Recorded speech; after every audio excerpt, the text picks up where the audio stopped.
समय पहले अयोध्या नाम के एक राज्य में राजा हरिश्चंद्र रहते थे।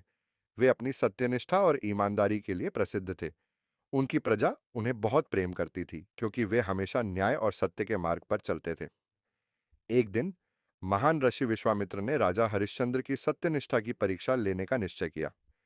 वे राजा के दरबार में आए और बोले, हे राजन, मैं एक यज्ञ कर रहा हूं और मुझे दान की आवश्यकता है।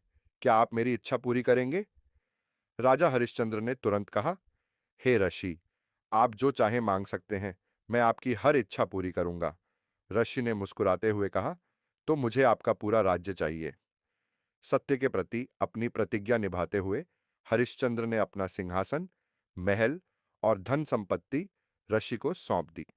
अब राजा हरिश्चंद्र, उनकी पत्नी शैव्या और पुत्र रोहिताश्व को अपना राज्य छोड़कर एक साधारण जीवन जीना पड़ा।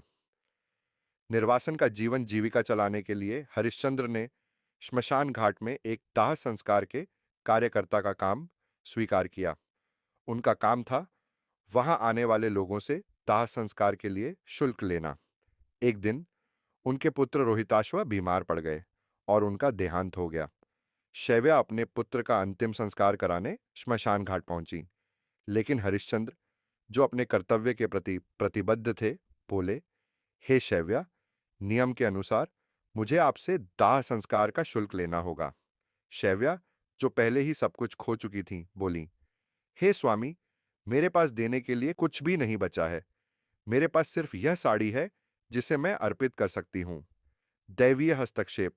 हरिश्चंद्र और शैव्या की सत्यनिष्ठा और कर्तव्यनिष्ठा से देवता भी प्रभावित हुए। भगवान विष्णु और ऋषि विश्वामित्र वहां प्रकट हुए। उन्होंने हरिश्चंद्र और शैव्या को आशीर्वाद दिया और उनके पुत्र रोहिताश्व को पुनः जीवित कर दिया। विश्वामित्र बोले, हे राजन, आपकी सत्य और धर्म के प्रति निष्ठा अद्वितीय है। आप इस परीक्षा में सफल हुए हैं।